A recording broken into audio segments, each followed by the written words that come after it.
friends, today it's going to be really chill. I'm in the courtyard of Master Divis's blacksmith shop, and we're going to make a one-pan English-style breakfast. The whole thing will take place on this beautiful Kedar mono grill with patina steel. It's basically a fire pit and grill in one. So, one-pan meals where you cook other things on the grilling surface. They are absolutely ideal for this. So, half and half clarified butter and oil, and sauté the onions. When they soften, add garlic and thyme and continue sautéing. Because the passata, which will be added later, is slightly sour, let some brown sugar caramelize a bit. Pour in the passata or canned tomatoes and let them mingle together for 10 to 15 minutes.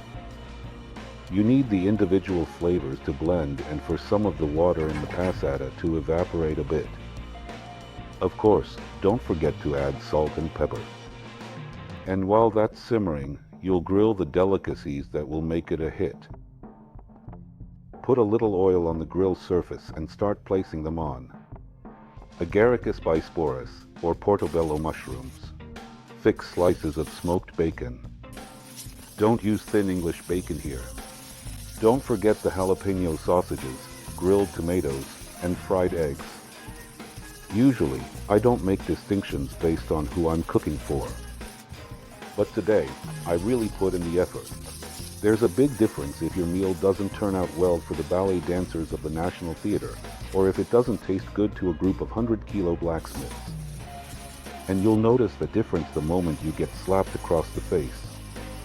In the latter case, someone will tell you about it a week later when you wake up in the hospital.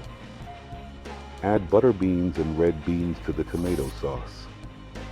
You'll want to let it simmer for about 10 minutes, and in the meantime, you can finish grilling the other treats. And check this out, you can easily make fried eggs on that steel plate too. Now imagine you're with a group of friends at a cabin. Everyone is still in a coma from yesterday's party. And then you bring them breakfast on that pan into the house with a chilled hangover cure beer crate, and it'll send them all into orbit, from which they'll never return, and you'll be the biggest boss. And watch out, if you use a lot of oil, it gets slippery. Don't forget to salt and pepper the slices and eggs, and once you're done grilling, you start placing them on the pan, starting with the sausages.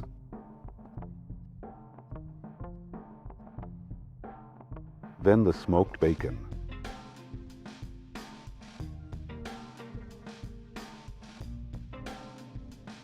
Mushrooms. You mustn't overcook the fried eggs, of course. And the yolk should stay runny. It will then beautifully flow into the beans. Look. And finally, throw in the grilled tomatoes. By the way, because they are both manufacturers and direct sellers, they are the cheapest in the segment. And to give it a bit of a kick, whether it's for a hungover group or brave blacksmiths, sprinkle chopped chili peppers on top. And finally, make toast from good bread in the drippings from the bacon and sausages. Dude, this is exactly what you want to do at the cabin or at your house on a weekend morning. I can't think of a better breakfast right now. See ya.